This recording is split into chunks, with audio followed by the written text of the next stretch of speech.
Olá, pessoal, boa noite. Sou Felipe Genari e bem animado de estar aqui com vocês hoje para o nosso evento sobre o nosso programa de candidatura.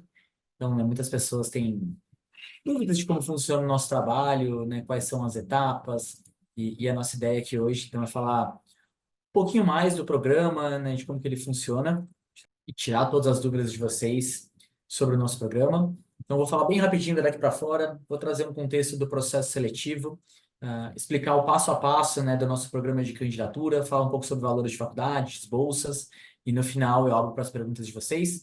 Se durante a apresentação, pessoal, vocês tiverem dúvidas, fiquem super à vontade aqui de utilizar o Q&A, né, ou o chat para ir tirando comigo. Eu vou deixar para responder mais para o final, porque algumas provavelmente vão ser respondidas aí durante a apresentação.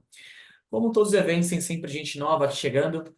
A gente gosta de começar, né, falando um pouquinho sobre Daqui para Fora, que desde 2001 prepara alunos para fazer faculdade fora do Brasil, já quase 4 mil jovens ao longo desses anos. Eu fui cliente da Daqui para Fora em 2007, estou aqui, né, desde 2014, porque o Guilherme deu aqui uma boa noite. Boa noite, Guilherme.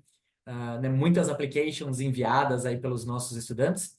Ah, e aí, um ponto relevante aqui é que a gente só atua com graduação, né? Não fazemos mestrado, doutorado, intercâmbio, não tem nenhuma empresa no Brasil que faça isso há tanto tempo.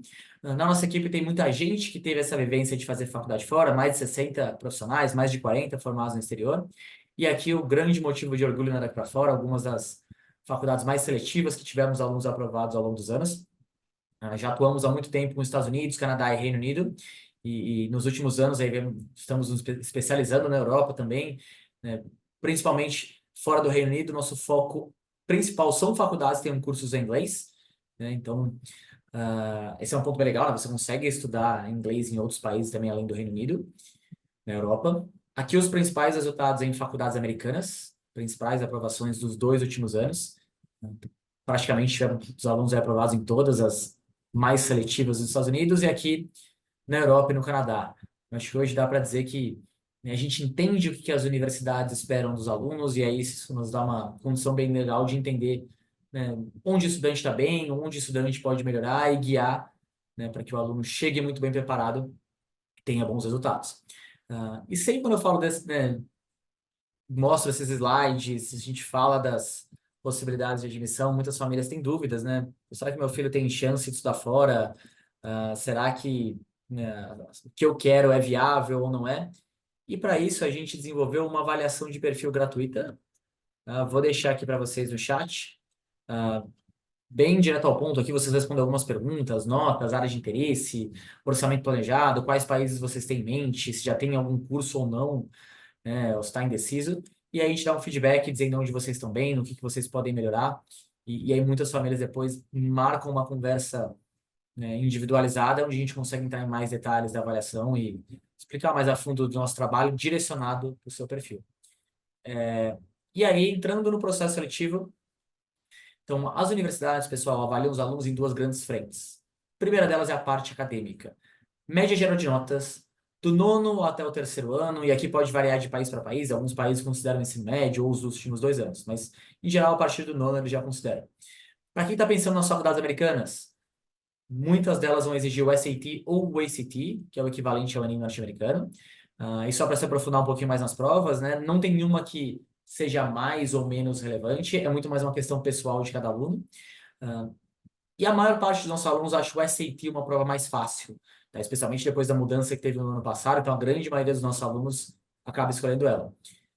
Vale 1.600 pontos, né? O ACT vale 36, o SAT tem matemática e inglês, o ACT, além do inglês e matemática, tem ciências e uma redação opcional, que não tem tanto peso para as faculdades.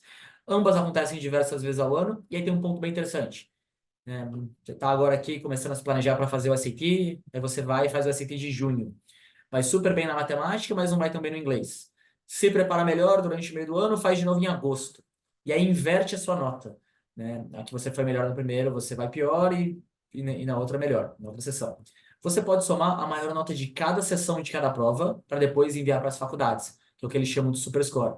Então, se planejar com antecedência para fazer o SAT, mesmo para quem, né, ainda não está no terceiro ano, né, no segundo, né, já vale a pena sim, você vai ter mais chances, né, e pode chegar, né, e tirar essa prova do caminho. Depois, testes de proficiência. Para qualquer universidade, o curso seja em inglês, vai ser necessário. Aqui eu trouxe as provas mais comuns, TOEFL, IELTS, Duolingo e a prova de Cambridge. Aqui, pessoal, dependendo do país que você for se candidatar, pode ser que uma seja mais ou menos interessante. Por exemplo, para quem pensa no Reino Unido, o IELTS e o KVI aqui, ele é importante porque ele pode servir para a maioria das faculdades para você tirar o visto estudantil, né, exigem essa prova. E aí o nosso papel também é ajudar aqui a ver se no país que você tem interesse tem alguma que vai, né, ser mais ou menos bem aceita.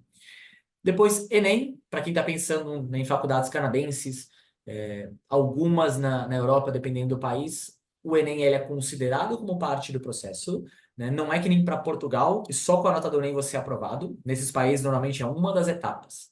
Tá?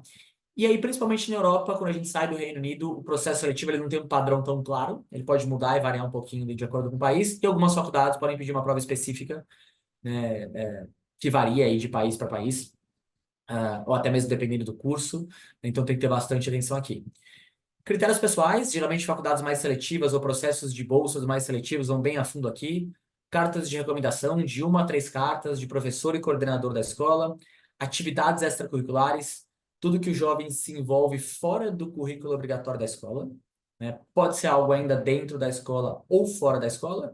E essas atividades têm importância muito grande porque, né, as vivências, experiências e aprendizados servem muitas vezes de base para tudo que esse estudante vai falar nas redações. A cada universidade, você vai ter pelo menos uma, tem faculdades que tem 2, 3, 4 ou mais redações, temas muito pessoais, revelados com bastante antecedência, e o estudante faz essas redações de casa. Não tantas universidades, algumas, né, vão pedir entrevistas. Quando tem entrevista, elas são por vídeo, geralmente um ex-aluno ou um representante da universidade. Aqui é uma maneira da faculdade entender se de fato aquele aluno combina com o perfil de aluno, né, que costuma dar certo naquela universidade, conhecer um pouco mais do estudante. E para os alunos pensando em cursos artísticos, cinema, música, atuação, né, moda, arquitetura, design, muita universidade vai pedir um portfólio ou uma audição por vídeo. Então é um processo bem amplo, é claro que vão haver variações dependendo do país que você for se candidatar, graus de exigências diferentes das universidades, né, e grande parte do nosso trabalho que eu vou explicar agora é entender o que cada aluno tem de melhor, né, ajudar a fortalecer o seu perfil e escolher as faculdades que vão valorizar isso. Então, a nossa ideia do programa de candidatura, né, em trabalhar em todos esses pontos aqui que são considerados pelas universidades. A gente faz isso, né, há muitos anos, então, né, milhares de applications enviadas, já orientamos muitos estudantes brasileiros. E esse é um ponto bem relevante, porque em muitas das faculdades, especialmente as mais seletivas, a grande competição dos alunos, né, nós que estamos aplicando aqui do Brasil, são os brasileiros. As faculdades não revelam abertamente, mas quando a gente olha, mais uma vez, essas mais famosas, o número de brasileiros aprovados todos os anos ele é muito parecido. Então, acaba que eles querem montar um ambiente diverso e, para isso, eles vão admitir, né, um X número de alunos de cada um dos países e eles avaliam de forma regional as candidaturas. Então, tem lá o application que avalia candidaturas, né, da América Latina e tudo mais. Então, você vai estar competindo, muitas vezes, com os outros estudantes dos outros colégios aqui do Brasil. Como a gente tem essa base de dados bem grande, a gente entende quais são os parâmetros e o que você precisa ter, né? E aí cada jovem trabalha com uma equipe, né, multidisciplinar, que é uma equipe composta por experts em cada uma das principais etapas do processo. A gente trabalha também, né, em parceria junto com as escolas. Ah, e aí, aqui o exemplo da Alessandra, né, uma aluna que passou pelo nosso programa de candidatura e hoje estuda em Stanford, e o time que acompanhou ela ao longo desse projeto. Então, a gente também faz as escolhas dos times baseados nos perfis e objetivos de cada estudante. O Rafa é um dos nossos estrategistas, que ajuda, né, na escolha e seleção de universidades. Thalita, orientadora de application, que faz toda a gestão do projeto, da candidatura, né, dessas etapas processuais aí ao longo do processo. Jamal, orientador de redação, um dos nossos orientadores, ele tem uma história bem interessante. Foi Admission Officer da WashU, faculdade top 20 nos Estados Unidos. Então eu brinco que ele é o nosso inside information, já esteve do outro lado, sabe os segredos, né, da admissão. Temos um curso preparatório para o SAT. E a gente sabe que esse projeto de estudar fora, ele gera ansiedade nos estudantes, né? Especialmente nos últimos anos, depois da pandemia, a gente viu um aumento dos alunos um pouco mais ansiosos, mais inseguros, se questionando um pouquinho mais, será que vai dar certo, não vai dar? Temos a Gabriela Ribeiro, uma psicóloga que já trabalha conosco há bastante tempo, entende os desafios, que um jovem de 16, 17, 18 anos tem quando vai estudar fora e quando está se preparando para isso, se a gente percebe que tem algo que não está dando certo e que está fora do contexto acadêmico que a Gabriela Ribeiro pode ajudar, né, ela trabalha junto com os nossos alunos para ajudar a lidar com esses pontos. E aí esse projeto de estudar fora, né, ele é um projeto que não depende só do aluno, né? Ele é o aluno, lógico, vai ser o grande protagonista, né? Mas a família tem um papel muito importante em apoiar. Nós, quando trabalhamos como estudante, né, vamos guiando durante todo o projeto. E a escola tem um papel fundamental também. E aí a gente trabalha em parceria com as escolas para assegurar que, né, esse aluno vai ter o melhor resultado possível. Então, guias de cartas de recomendação para os professores, orientação, né, no preenchimento do School Profile. A nossa ideia é ajudar a escola também com tudo que seja possível para que esse aluno tenha melhores resultados. Na prática, a primeira etapa do nosso programa é feita com um estrategista que vai sentar junto com esse aluno para entender primeiro onde ele está e qual que é o passo a passo que ele vai ter que fazer ao longo do ano de candidatura, né? Só para trazer, o ano de candidatura seria para quem está no terceiro ano do ensino médio de uma escola brasileira. Se você está agora, você vai se candidatar no fim do ano, ou para quem né, está no primeiro semestre ou segundo semestre do junior year, né, ou do 11º de uma escola internacional. Então, a primeira etapa é traçar esse cronograma, o que fazer, quando fazer, datas importantes, né, como se organizar ao longo de todo esse projeto. E aqui a ideia é que vocês não percam nenhuma data importante, mas também não deixe passar nada para depois. Muitos dos alunos aqui, principalmente aqueles que se cobram bastante, têm bastante atividades, falam que essa parte ajuda muito no sentido de você levar esse processo com mais leveza, e conseguir concentrar as suas energias onde importa, né, sabendo que você vai estar sendo guiado aqui. Para muitos alunos, os que já não fizeram provas antes, né, os que estão entrando no programa de candidatura, a preparação para as provas vai ser um dos pontos mais, né, importantes. E no ano passado a gente criou o nosso curso preparatório. Por muitos anos a gente indicou professores brasileiros, professores de fora. E no processo de criação desse curso, conversando com esses professores, né, todos foram unânimes em dizer que o conteúdo da plataforma da Khan Academy, que é a plataforma recomendada pelo College Board, que faz o SAT, é excelente. Eles têm uma plataforma muito intuitiva, gamificada, os conteúdos mais atualizados estão lá. Então, a gente usa o conteúdo da Khan Academy para preparar os estudantes. E aí, o grande destaque do nosso curso hoje é o acompanhamento individualizado que a gente faz com os alunos. Então, a gente tem uma professora brasileira que se formou no exterior e conhece muito bem, né, a realidade, tanto de alunos de colégios brasileiros quanto de escolas internacionais. A primeira etapa do projeto é esse estudante fazer um simulado, e a partir do resultado a gente vai ver quais habilidades ele já tem bem consolidadas do SAT e quais ele precisa desenvolver. A partir disso, a professora vai marcar, agendar uma conversa com ele, para ajudar a montar o planejamento do curso da Khan Academy. Então, talvez em alguns dos conteúdos da Khan Academy você não precisa tão a fundo porque você acertou todos no simulado e você já sabe muito bem. Compensação, talvez outros você precisa se dedicar um pouco mais. Então, a ideia é ela entender como que é o dia a dia desse jovem para entender quantas horas eles têm, né, por semana, qual que é o calendário de provas, qual que é a meta de notas, e aí sim montar esse plano de estudos. A cada 2 semanas, né, os pais vão receber um relatório que mede o progresso do aluno no curso dentro daquilo que foi combinado e também o quanto que ele está evoluindo. E aí, além do acompanhamento individualizado, são 2 plantões de dúvidas por semana, né, que aí são abertos para os nossos alunos aqui em grupo, mas é possível também agendar plantões individuais. E aqui, nessa parte, a gente vai muito nas estratégias de prova, né? Eu brinco que o SAT ele tem a matemática, o inglês e o SAT, que é lidar com a prova, lidar com o tempo, aprender as pegadinhas, né? Aqui a gente aborda muito essa parte, tá? Ah, Depois, né, aqui algumas estatísticas, né, dos nossos alunos no ano passado. Então, eu mencionei que a gente criou esse curso no ano passado. Então, tinham alguns alunos que fizeram ele, tinham alguns alunos que estavam se preparando já com outros professores que a gente indicava. A evolução dos alunos que fizeram o nosso curso foi mais alta, comparado com os outros. Aqui tem exemplos de algumas estudantes, né, de onde eles saíram dos simulados até onde eles chegaram, né, no resultado final e feedback, né, de duas mães. Então, acho que assim, a grande ideia aqui, pessoal, é que vocês cheguem na melhor nota, mas de uma forma bem direcionada, né, vamos dizer assim, economizando os esforços, que seu esforço seja bem direcionado para que você gaste o menos tempo possível para chegar na melhor nota.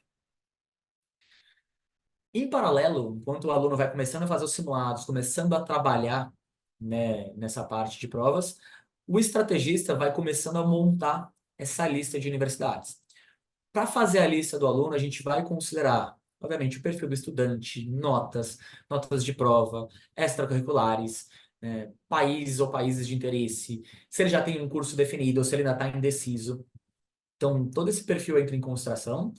E aí, um ponto super importante quando a gente escolhe faculdades fora, né, são suas preferências pessoais, assim, do que você gosta, e isso é diferente do que a gente está acostumado aqui no Brasil. Por exemplo, se você vai estudar, sei lá, engenharia, né, aqui no Brasil, dependendo da cidade onde você mora, talvez já tenha algumas boas faculdades, sejam, né, três, quatro, uma às vezes é muito melhor do que a outra, que se você passa, a decisão já está tomada.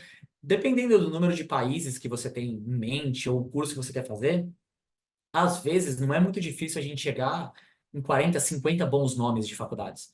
Só que aí fica algo meio inviável, né? Imagina você se candidatar para tudo isso. Então a gente vai considerar também se esse aluno. Eu quero estudar numa faculdade de 60 mil estudantes, que tem, né, um monte de coisa acontecendo, mais de 1.000 clubes, organizações estudantis, palestras, né, super dinâmico, ou prefiro uma faculdade menor, que talvez não tenha tantas essas coisas, mas uma atenção maior dos professores, cidade grande, cidade pequena. Né? Hoje existem também estilos de faculdades mais conservadoras, liberais, aí tem que estar alinhados com os valores da família também. Então, tudo isso é super importante. E, claro, antes de começar qualquer projeto né, com qualquer família, vamos entender qual que é o orçamento que essa família dispõe, né, para já fazer um estudo das chances reais desse aluno. E aí, na hora da seleção de faculdades, a gente considera isso, todas as possibilidades de bolsas, e usamos a experiência da equipe da Daqui para Fora, dos nossos alunos, né, que já foram e se formaram dessas faculdades, e principalmente toda a base de dados que a gente tem. Com tudo isso em mãos, a gente vai montar uma primeira lista. Quando a gente traz a lista e apresenta para a família, a gente vai ter de forma bem objetiva os pontos mais importantes sobre cada faculdade.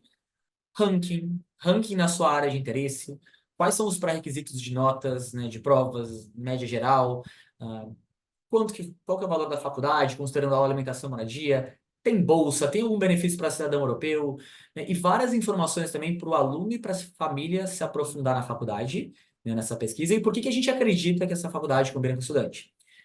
Normalmente, essa primeira lista, a gente, né, vai apresentar algumas opções, às vezes até com opções de estilos diferentes. A família e o aluno têm um tempo para avaliar o que ele gostou, o que ele não gostou, para depois dar um feedback para a gente.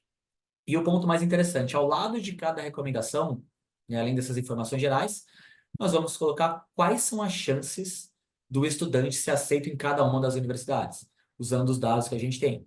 E aí a gente classifica em muito competitiva, até 10%, competitiva, alvo e segura. Né? Qual que é o nosso grande objetivo aqui entre a gente apresentar uma lista, a família dar um feedback, a gente reformular uma segunda, às vezes até uma terceira lista? É que esse estudante tenha as opções mais ambiciosas possíveis do ponto de vista acadêmico, que ao mesmo tempo seja uma lista, né, bem balanceada e que no fim das contas as chances de dar certo, de ter opções sejam bem grandes, e que toda faculdade que a gente escolher, né, dependendo dessa parte de orçamento da família, que pelo menos exista a chance de chegar dentro do orçamento planejado. Tá? E aí muitas famílias me perguntam, né, mas essa faculdade muito competitiva significa que ela é muito boa, assim, não necessariamente é só em questão de nível acadêmico, né? São as suas chances de você ser aceito. E essa avaliação que a gente faz é muito relativa a cada aluno. Né? Então, talvez você tenha notas muito boas e seu colega de sala tem notas bem mais baixas que a sua, uma faculdade que é segura para você, de repente para ele é muito competitiva. Então, isso vai depender muito do perfil de cada estudante. Né? E aqui, só um slide que exemplifica, né, como que a gente usa a nossa base de dados. Então, aqui a gente só trouxe dois exemplos de alguns casos de alunos, mas, por exemplo, aqui a Boston University. Eu olhei antes daqui da nossa palestra, nos últimos 5 anos, nós tivemos 93 alunos que se candidataram para essa universidade. Aí eu tenho a média geral de cada um desses alunos, quanto que eles tiraram na SAT, quanto que eles tiraram na prova de proficiência, o curso que eles queriam fazer, se eles entraram ou não, se tiveram bolsa ou não. Né? Então, essa referência nos dá uma base muito mais precisa para poder passar uma recomendação que seja assertiva na família, para a família, e baseado muito em dados e não, né, só em achismos, e aqui dados bem relevantes de jovens brasileiros, né, que estão numa realidade muito mais parecida com todos aqui. Entrando nessa questão de valores né, e bolsas de estudos, Sempre que eu falo de valores aqui na Daqui para Fora, estamos considerando aula, moradia e alimentação, valor anual na moeda local de cada país, dólares americanos, dólares canadenses, libras no Reino Unido e euros na Europa. Como vocês podem ver, é uma variação assim bem grande mesmo, que não está só atrelada à qualidade, né, mas também à localização, se a faculdade é pública ou privada, em alguns países até mesmo o curso pode influenciar. Então, como eu falei antes, mesmo de iniciar o projeto, o nosso papel é fazer um estudo um pouco do perfil desse aluno, objetivos familiares e orçamento, para já ter uma ideia se é viável, se não é, ou até de fazer alguns direcionamentos, sabe? Olha, não é viável nesse país, mas talvez tenha essa opção aqui que é interessante. Alguns pontos legais aqui dos países que a gente atua, né? Uma das grandes razões da gente estar se especializando na Europa, além de todo o nível acadêmico, é que existem algumas opções bem interessantes quando a gente considera só a parte de aulas. Existem algumas universidades, né, na Europa que, se você considerar só aulas, custam 800 euros no ano, né? E nesses casos aqui não é nem bolsa de estudos, é só de você entrar na faculdade. Tá? Então, tem opções bem legais. Nos outros países, especialmente nos Estados Unidos e Canadá, não tem faculdades que partam desse valor, mas tem bolsa. No ano passado, 54% dos nossos alunos foram ofertadas bolsas, ou foram ofertados pelo menos uma bolsa de estudos das faculdades que passaram. Desse número, a gente não tirou famílias onde o foco não era bolsa. Então, às vezes, uma família queria uma universidade que não dava bolsa, mas estava dentro do orçamento. A média anual, né, quando a gente soma todo mundo teve bolsa, foi uma redução de 20 mil dólares no ano. Esse slide é bem legal também, porque aí eu peguei todos os alunos que tiveram bolsa, né? Aqui eu só peguei os que tiveram bolsa e quanto cada um recebeu em dólares por ano. Então é comum famílias me perguntarem se tem bolsa integral. Tem, é claro que é um percentual muito menor que consegue, a grande maioria tem bolsas parciais e aqui algumas das faculdades. 4 tipos de bolsas principais: mérito acadêmico, baseado em nota escolar ou em nota de prova; necessidade financeira, baseado na renda da família principalmente; depois patrimônio, aí entra com entidades dependentes também; bolsa por mérito artístico, para alunos que vão, né, fazer cursos artísticos, e aí através da análise do portfólio ou da audição desse aluno, então as habilidades que ele tem nessa área. E tem as bolsas esportivas, que nós hoje não atuamos aqui para fora, mas são para atletas de alto rendimento, concedidas pelos treinadores daquela modalidade. Então, qual que é o nosso passo a passo aqui na hora de selecionar uma universidade, né, levando em consideração a parte de bolsa de estudos?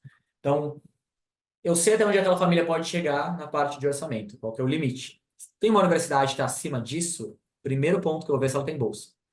Quando a gente sabe que uma faculdade não tem bolsa, que não tem bolsa para aluno brasileiro, ou que, né, não teria como, eu já nem vou recomendar para esse aluno, porque eu sei que vai ser um tempo investido para talvez ser algo que não daria certo.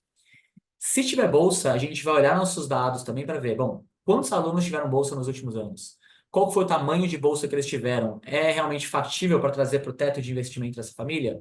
Sim. E aí, por último, quais são os pré-requisitos que você precisa cumprir para de fato ser um candidato que tenha chances?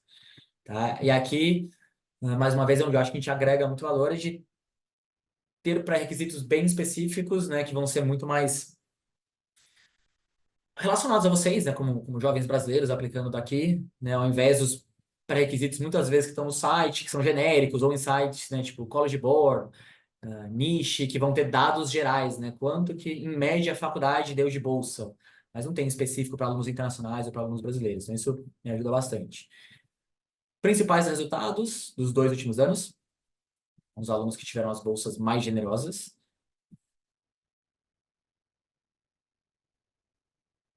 E aqui por mérito acadêmico e mérito artístico. Tá? E aí eu sempre estimulo para as famílias que, né, essa parte financeira, bolsa de estudos é muito importante, entre em contato com a gente, que dá para a gente realmente fazer uma avaliação. E a gente é bem transparente aqui, se houver algum tipo de risco antes de começar o projeto, ah, né, ou for muito difícil dentro do que a família está planejando, né, a gente traz aqui as soluções e é bem transparente nessa parte mesmo. Outros pontos que a gente vai orientar na candidatura: redações. Então, aqui, para muitas universidades, é um dos grandes critérios de desempate. E aqui na Daqui para Fora, a gente divide essa etapa do projeto em 2 fases. No primeiro semestre, os alunos vão fazer o nosso Writing Program. Então, como é um modelo de redação diferente do que a gente está acostumado aqui, a nossa ideia é, no primeiro semestre, vocês irem trabalhando, né? Então, a gente tem mapeado quais são os principais temas, o que as faculdades pedem, e a gente vai meio que ensinando os alunos um pouco a escrever sobre isso, mas eles vão fazendo isso de uma forma mais leve, né, sem tanta pressão de ter que estar com na melhor redação pronta, mas já vão pensando nesses temas e já vão, né, de fato, dando um start aqui. Quando você termina esse programa, né, esse Writing Program no primeiro semestre, chegando no segundo, geralmente é em agosto, a sua lista de faculdades, ela muitas vezes já vai estar bem direcionada. Em agosto, as faculdades revelam também os temas de redação daquele ano. Então, a gente faz uma nova pesquisa para ver se tem alguma coisa diferente. E aí, nesse momento, a nossa ideia é lapidar, te ajudar, né, a lapidar sobre as suas redações. Então, você vai ter o seu orientador que vai estar bem próximo para te ajudar a avaliar as possíveis histórias que você tem para contar. Como que você vai contar cada uma delas, ter certeza que os textos estão muito bem escritos, né, que a gente encontrou, te ajudou a encontrar qual é a sua narrativa mais interessante, o seu lado mais legal para, né, sobre você.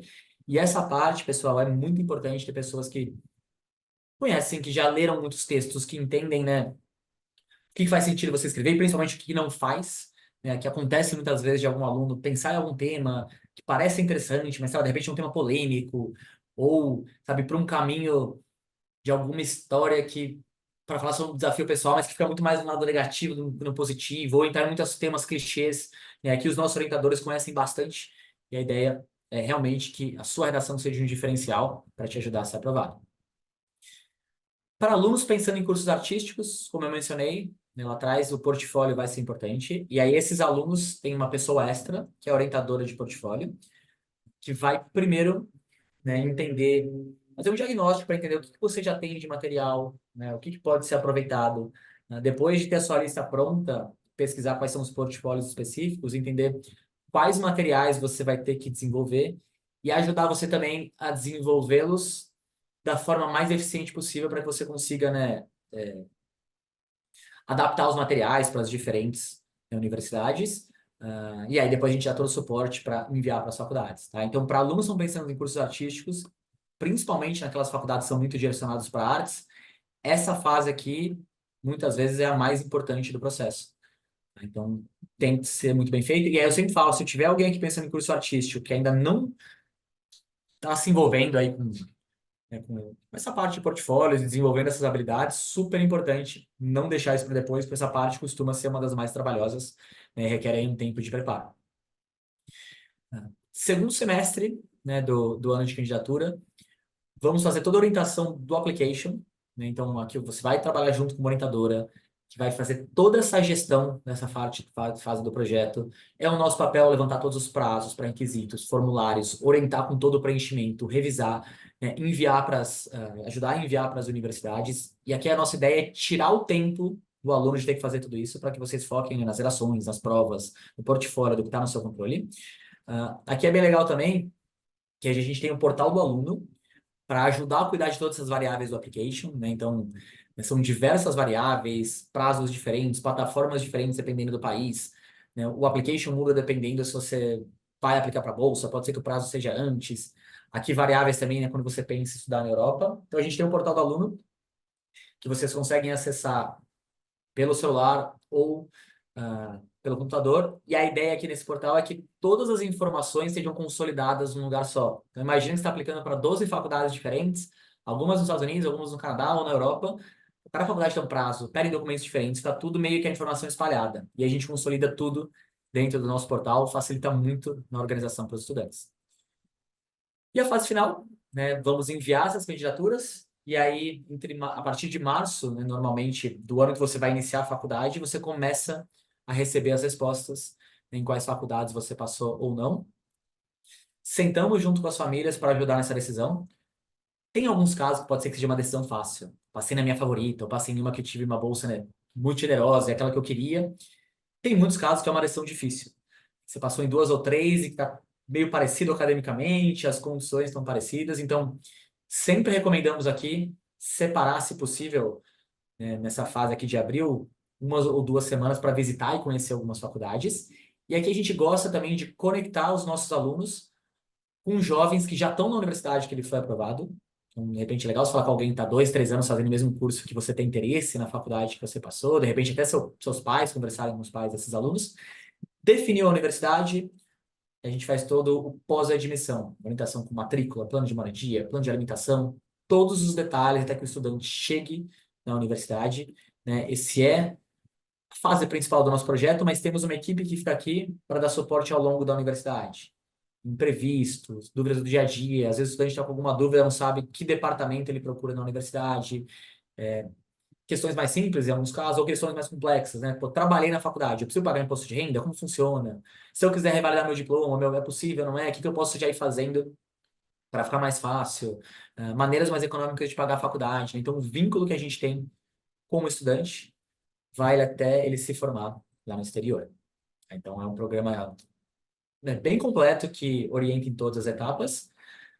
E aqui tem, né, só um roadmap aí do programa de candidatura, de como ele funciona, né? Então, é claro que a gente tem alunos que começam em diferentes estágios, então tem alguns alunos que estão começando agora para aplicar esse ano, tem alguns que já começaram mais cedo, mas os que, né, iniciam já no início do ano vão começar trabalhando nas estratégias iniciais, no planejamento, depois no Writing Program, curso de SAT, né, segundo semestre nas redações específicas, para enviar tudo isso para as faculdades, geralmente entre novembro do seu ano de candidatura e fevereiro, né, do ano que você vai iniciar a faculdade. Enviamos, começam a sair os resultados, geralmente a partir de março, e é normal que até maio, junho, você faça a matrícula para iniciar o curso em agosto. Então, esse todo o escopo aqui completo do nosso programa de candidatura. Vou abrir aqui para as perguntas de vocês. Só alguns recados, eu vi que bastante gente chegou, ao longo aqui da apresentação. Alguns dos nossos próximos eventos. Então, a gente vai ter uma entrevista com a Kátia, que vai contar um pouquinho da trajetória do filho dela, né, de como ele está aproveitando a universidade. Ele é bolsista no Michigan State. No dia 23, tem, né, um mais específico sobre o nosso curso, né, nossa preparação para o SAT, uma mentoria em grupo, que vai falar um pouquinho mais de como ela funciona. E no dia 25, a gente tem um evento que fala especificamente da relação de intercâmbio e graduação no exterior. Então, a gente vai trazer, explorar alguns dos pontos que é verdade, fazer intercâmbio ajuda mesmo, não ajuda, atrapalha, como que ajuda, como que pode atrapalhar. Uma ideia é trazer um pouquinho mais esse conhecimento para vocês. Tá? Eu vou colocar aqui depois, né, para as famílias que quiserem marcar um plantão de atendimento, agendar uma conversa, vocês podem encontrar isso no nosso site também, mas vocês podem marcar um plantão de atendimento gratuito aqui conosco, né, para tirar dúvidas mais específicas. E como muita gente chegou também, vou colocar de novo a nossa avaliação de perfil. Então, vocês conseguem fazer uma avaliação gratuita de perfil, respondendo algumas perguntas, notas, áreas de interesse, orçamento planejado. E aí, a nossa equipe retorna com feedback para o WhatsApp, dizendo onde vocês estão bem, no que vocês podem melhorar. E aí, muitas famílias depois agendam uma conversa individualizada conosco. E aí, já fico à disposição também para responder perguntas, né, que vocês possam ter. O Guilherme me perguntou se esse acompanhamento das provas mais personalizados vai ser realizado junto com a escola. Guilherme, o acompanhamento personalizado ele é feito, né, para os alunos que já estão fazendo a nossa consultoria individualizada, e aí é feito direto com o estudante, com a família. A gente até às vezes faz alguns coordenadores mais próximos até nos perguntam, né, sobre a evolução do aluno e a gente passa como que ela está caminhando, mas geralmente ele já é feito mais de perto com o estudante e com a família mesmo. Uma pergunta anônima, que vocês recomendam ou trabalham no Personal Essay do Common App desde cedo para alunos do terceiro ano do ensino médio ou focam em outras coisas? Sim, a gente geralmente no terceiro ano a gente já começa assim a trabalhar no primeiro semestre, né, com os alunos. É legal você já entender esse olhar para entender sobre o que você vai escrever, sabe? Já começando a pensar, né? E acho que até ter esse olhar atento, porque o personal essay, ele é muito pessoal e ele pode ser sobre histórias, vivências, então é legal você ir trabalhando sim, né? Já mesmo no primeiro semestre. Então no Writing Program a gente já vai trabalhando nele. Vi que chegaram algumas perguntas aqui no chat, deixa eu voltar para elas.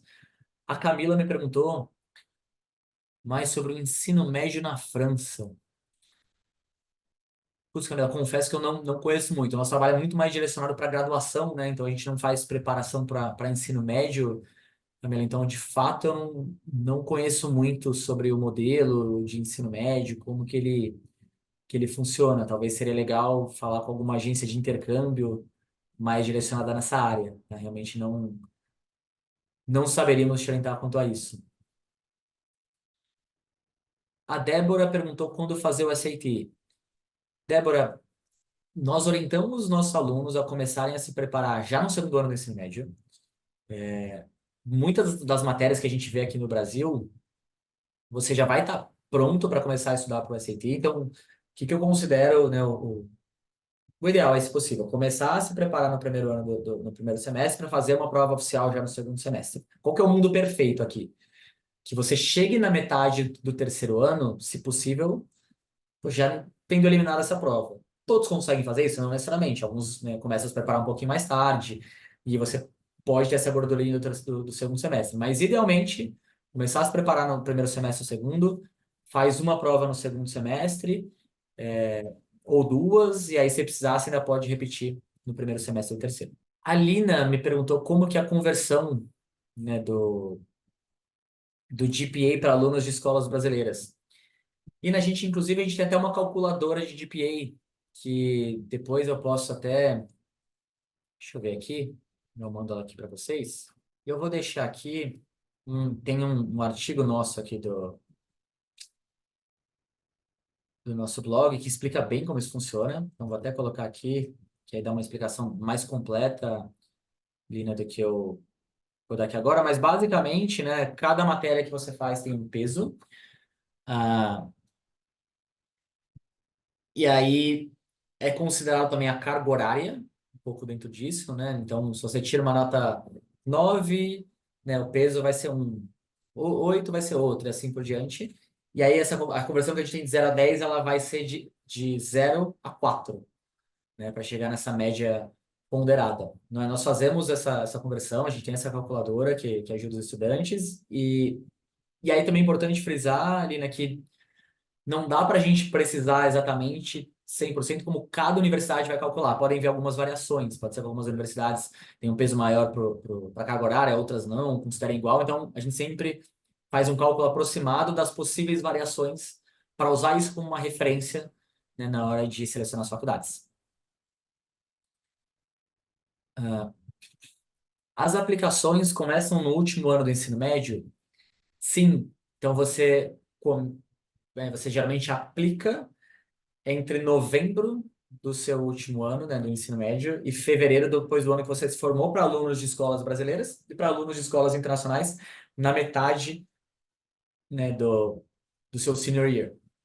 Então, lá no final do ano é que você envia as aplicações, mas acho que é importante frisar que o preparo, ele começa com bastante antecedência, né, para que você consiga chegar no fim do ano com, né, a sua candidatura pronta. O ideal é que você comece a trabalhar, né, meses antes. A Amanda Cabral perguntou se, né, a parceria que a gente tem com as escolas, que a gente tem com diversas, se já traz o acesso a tudo que eu estava explicando, ou se isso daqui para fora tem que pagar.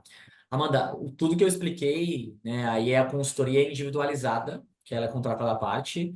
Né, as escolas parceiras têm acesso ao Universe Connection, que é uma plataforma que tem, né, diversos recursos, guias, vários pontos bem interessantes, que já ajuda bastante, mas a consultoria individualizada, todo o programa que eu expliquei, aí ele é contratado à parte.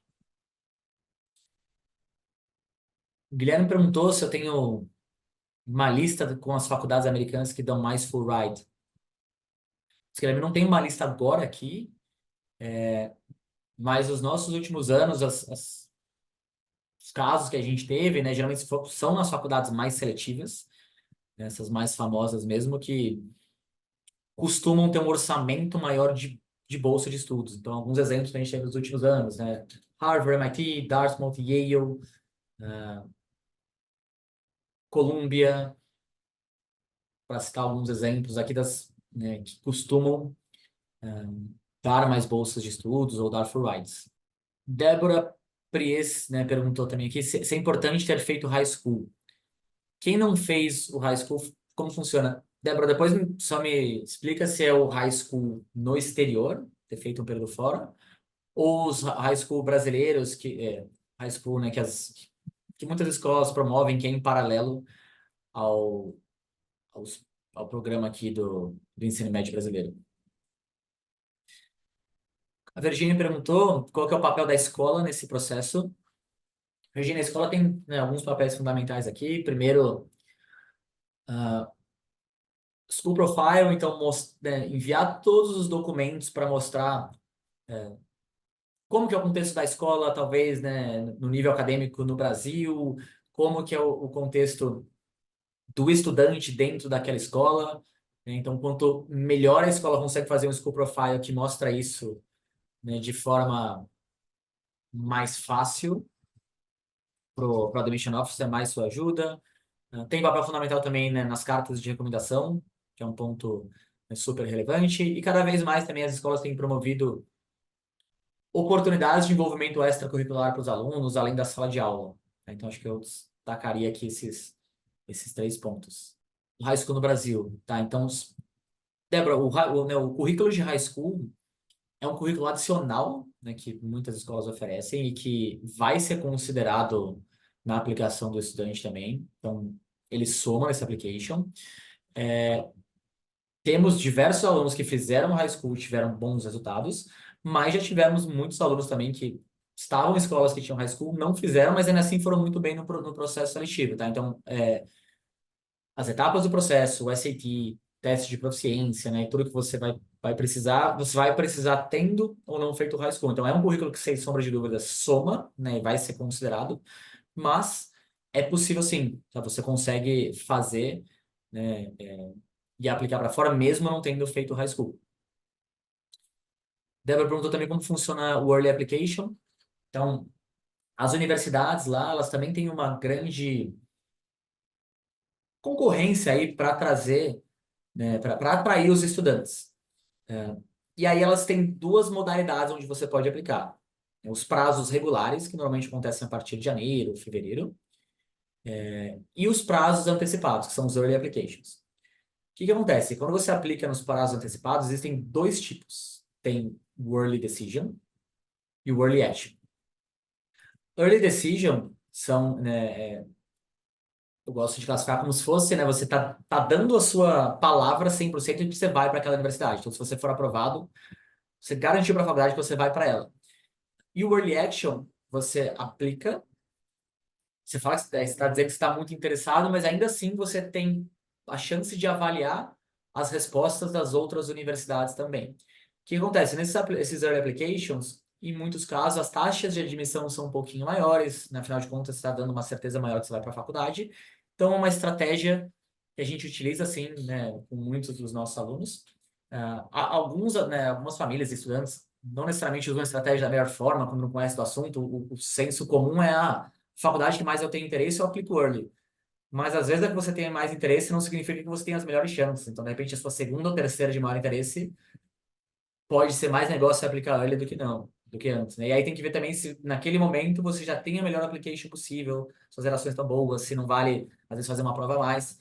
Mas em muitos casos, assim, uma estratégia bem interessante. A Ana Lu perguntou se a gente trabalha com todos os países ou tem alguns que são mais experientes em questão de bolsa. Ana Lu, a gente trabalha com... Vou até voltar aqui para a página inicial, porque como aumentou muito nos últimos anos os países que a gente atua, não quero deixar nenhum em branco. Então, a gente trabalha com Estados Unidos, Canadá, Reino Unido, e aí fora do Reino Unido na Europa, Holanda, Itália, Espanha, Portugal, França, Bélgica, Suíça e Alemanha. Nesses outros países aqui, fora do Reino Unido, o nosso foco principal são universidades tendo cursos em inglês, a não ser na Espanha e Portugal, que tem um modelo muito mais simples para a gente aprender a língua. Tá? E aí, com questão de bolsas de estudos, Ana Lu, diria que o país que historicamente mais os nossos alunos tiveram bolsa é os Estados Unidos. É um país que tem uma quantidade maior de faculdades e que, né, mais dão bolsa de estudos. Mas tem algumas opções, né? Tem faculdades canadenses também que dão bolsa, e algumas opções na Europa que o custo já é mais acessível e muitas vezes, mesmo sem bolsa de estudos, tipo a Universidade de Sevilha, lá na Espanha, ela custa, né, 800 euros no ano de aulas, mesmo sem bolsa. Então, em alguns casos, ainda assim pode ser um custo bem interessante. O Guilherme falou que, né, passou com full tuition no programa de cima de eu, então, poxa, parabéns, hein, Guilherme? Eu sei que é um programa extremamente competitivo, então, se você passou, com certeza você teve um application, né, muito forte. O que você acha que eu deveria fazer para me conectar com a universidade, todo o processo de aplicação de forma mais profunda? Acho que o primeiro ponto é que, assim, começa um programa seletivo, que você ainda passou com uma bolsa de full tuition, é legal que isso já vai ter um peso no seu currículo que vai somar bastante, então isso já é super legal. Agora, estando lá, eu tentaria me conectar com o máximo de pessoas possíveis, né? Eu já tive alguns alunos que tiveram aula com algum professor que era da própria universidade, que ficaram próximos. Eu lembro de alguma aluna de alguns anos atrás que acabou ficando próximo de um professor e depois fez um projeto de pesquisa em parceria com eles. Então, acho que é tentar se conectar com o máximo de pessoas por lá. Não que isso, né, garanta a sua admissão nem nada, mas que pode te ajudar, sabe? E aí eu acho que ah, é seguir trabalhando para ser o melhor candidato possível. Acho que é legal que você está aqui no nosso evento, participando desses eventos. De repente, bate um bate-papo aqui conosco também. Mas acho que é isso, assim, é tentar se conectar com algumas pessoas de lá. Se você conseguir um contato mais próximo com algum professor, manter contato depois, pode te ajudar de alguma forma. Então, uma pergunta anônima aqui. O nome da escola do estudante tem algum impacto no application? Por exemplo, se o estudante obtiver um GPA relativamente baixo, porém uma escola boa, ele será melhor que um estudante que obteve um 4.0, um GPA perfeito, em uma escola periférica? E ela, né, falou que é uma pessoa de uma escola periférica. Então vamos lá, acho que isso volta muito para a questão do school profile e de como a gente tem que, né, mostrar as escolas para os alunos. Então vão ter algumas escolas e especialmente aquelas que já têm uma cultura muito grande de alunos aplicando todos os anos, que de repente um admission officer ao bater o olho, viu lá, não, o estudante dessa escola aqui, que eu conheço muito bem, eu sei o rigor acadêmico dela, ele tem uma média 8, por exemplo. Só que ele sabe que essa escola é muito difícil de conseguir notas, de repente, mesmo com a média 8, o estudante ainda assim é um dos melhores alunos da escola, então esse admission officer ele já conhece a escola muito bem. Se é uma escola que nunca teve nenhum aluno que aplicou, por exemplo, que é uma escola que é a primeira que chegou ali, o admission officer pode ficar um pouco em dúvida, de falar, bom, eu vi que esse aluno é bom, mas tá, eu não entendo muito o que essa nota significa, porque eu nunca tive um aluno aplicando antes. Então, aqui o que a gente já tenta entender, né, junto com essa escola, é de como a gente consegue ajudar esse aluno. Então, se você tem um GPA muito bom, como é que está o seu class rank, que é até a pergunta do Guilherme, que eu já respondo, né? Como é que você está posicionado? Ah, depois, às vezes você pode estar numa escola, né, numa cidade menor, tá mais periférica, mas como que ela está no ranking do Enem? Por exemplo, eu lembro de um aluno de alguns anos atrás que se preparou conosco, que tinha uma média 8.2 na escola, mas ele era o melhor aluno da escola dele, era de uma cidadezinha pequena lá do Rio Grande do Sul, mas a escola dele ia muito bem no ranking do Enem. Então, na hora que a gente ajudou a escola a montar o School Profile, a gente montou de uma forma para que o Admission Officer batesse o olho e já disse, não, esse aluno é bom e tirar um 8.2 aqui não é tão fácil. Tá? Mas é muito importante. Talvez, se você tem uma escola, né, se for de uma escola periférica, aí o SAT ele vai ter um peso um pouco maior, né, ainda maior, porque de repente se ele tiver em dúvida, mas se você tiver um bom SAT, você vai passar essa segurança de que, de fato, você é um candidato que não tem só a nota boa, porque é muito fácil na sua escola, mas você realmente, né, foi bem aqui. E o Guilherme perguntou se o Class Ranking pesa tanto quanto o GPA na análise do avaliador. Guilherme, aqui eu diria que varia muito de faculdade para faculdade. Normalmente, nas faculdades mais seletivas e mais famosas, eles vão ter né, um admission officer bem completo e que vão querer fazer o possível para não cometer injustiças, que vão a fundo no school profile. E muitas vezes aqui o class rank vai avaliar tanto, né, vai ser tão importante quanto, talvez em alguns casos até mais, né, se tiver um GPA bom, mas se o class rank não for tão bom. Então, o class rank pesa. Tem algumas, né, às vezes algumas universidades muito grandes, que não vão ter esse tempo de ir a fundo em cada uma das etapas, e que aí eles podem fazer uma avaliação mais simplória mesmo, de falar, não, aqui eu vou avaliar o GPA, e é isso que importa, não vou entrar no detalhe, né, de cada estudante. Então, varia um pouquinho de faculdade para faculdade. A Débora perguntou qual que é o peso das matérias avançadas feito no High School do Brasil, no GPA. Débora, geralmente as matérias avançadas, né, os APs que eles falam, eles costumam... E aí costuma ser até nos high schools internacionais, né? Não sei se nos high schools brasileiros normalmente eles têm, mas eles costumam ter um peso maior dentro do GPA, né? Em alguns casos ele pode te dar uma pontuação maior. E aí um outro ponto é que quando você faz uma matéria avançada também, especialmente para as faculdades mais seletivas, eles gostam de alunos que se desafiam. E aí o Admission Officer vai olhar com bons olhos que você se desafiou e tentou pegar matérias mais avançadas. Mais alguma pergunta, pessoal? Puxa, eu vejo que quase uma hora de evento aqui, bastante gente ainda conectada, então e já agradeço até todo mundo aqui, né, nas interações, nas muitas perguntas. Sempre legal ver essa interação aí de vocês. Pessoal, caso, né, a gente não tenha mais nenhuma dúvida, queria fazer aqui um convite para que vocês marquem uma conversa individualizada aqui conosco. Acho que é um processo muito, muito individual mesmo, que varia bastante. E acho que essa primeira conversa, como falei, ela não tem nenhum tipo de custo, ela é gratuita e já consegue dar uma base de onde vocês estão, se é viável ou não é. A gente já consegue traçar um primeiro panorama mesmo, né, das possibilidades. E aqui os nossos contatos, né, para quem quiser fazer avaliação de perfil, ou, enfim, agendar uma conversa conosco, vai ser um prazer aqui conversar com vocês. E caso a gente não tenha mais nenhuma dúvida mesmo, eu queria muito agradecer a presença de todos. Opa, chegaram mais duas. É, link da apresentação. Mário, depois aqui no nosso chat, deixa eu colocar aqui para vocês. Nosso chat, desculpa, na nossa. Ele vai aqui para a nossa página de eventos, tá? No site Daí para Fora. E para alunos de escolas parceiras, vocês conseguem acessar. Vocês conseguem acessar pelo nosso. Pela plataforma.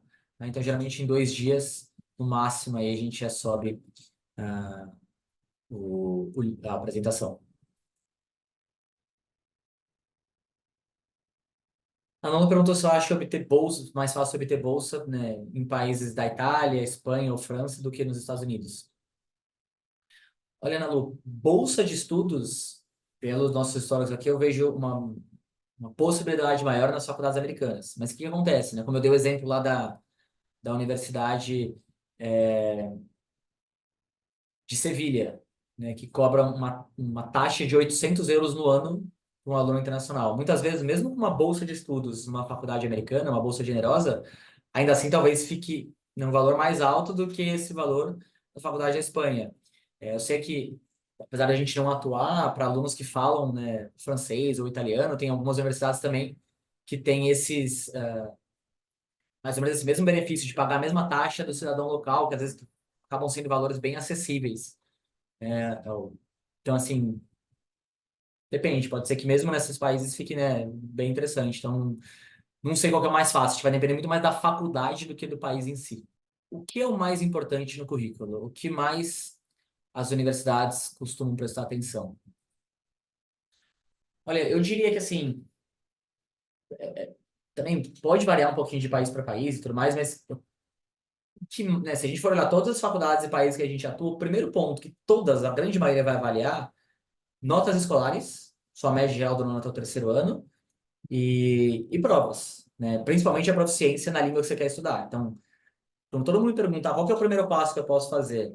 Então, né, tem que se dedicar para tirar as melhores notas possíveis e ter um bom nível naquela língua que você quer estudar. Acho que esse é o primeiro ponto aqui. Ah, se eu não for o melhor aluno da escola, significa que eu não vou estudar fora, que eu não tenho chance? Não, de forma alguma. Mas quanto melhor você for, mais oportunidades e mais portas se abrem.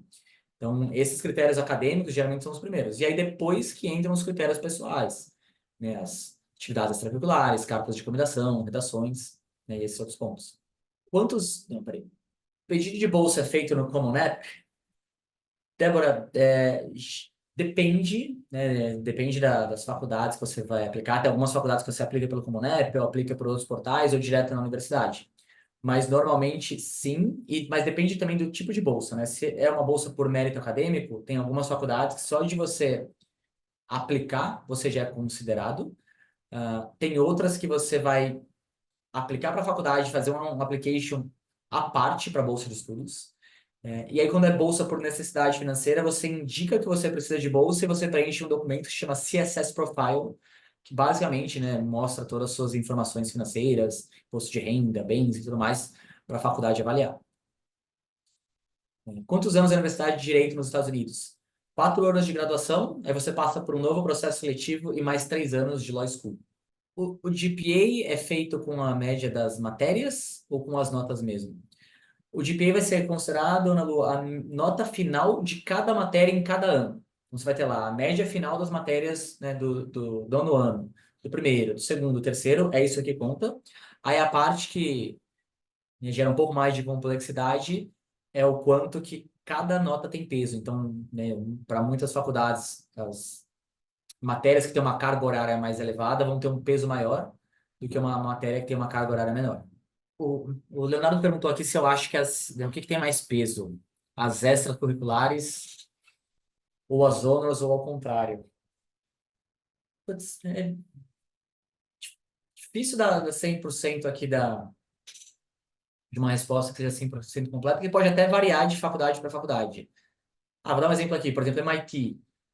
Pelos nossos históricos que a gente viu ao longo dos anos, né, alunos aprovados tinham medalha de Olimpíada Internacional. Quase que um pré-requisito, assim, ter muita medalha e Olimpíada Internacional, porque eles querem uma base muito forte, né, ah, de matemática. Então, talvez para lá, nós, todos os nossos alunos que foram aprovados, que já foram aprovados lá, também tinham extracurriculares interessantes, mas eu acho que a ônus ali de ter, né, medalhas de muito reconhecimento, Olimpíadas de conhecimento é super importante.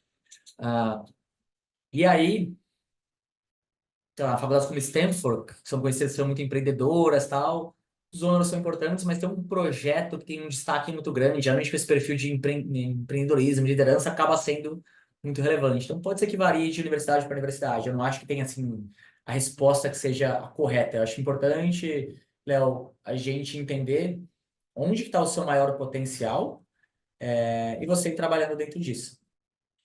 É muito ruim ou complicado fazer relações internacionais? Ou é só ruim ou é só difícil para encontrar emprego? Pergunta da Sofia. Sofia, tem muitos alunos nossos que optam por relações internacionais. Não diria que é um curso ruim ou complicado de fazer, não. Inclusive, é um curso que tem uma disponibilidade grande de universidades.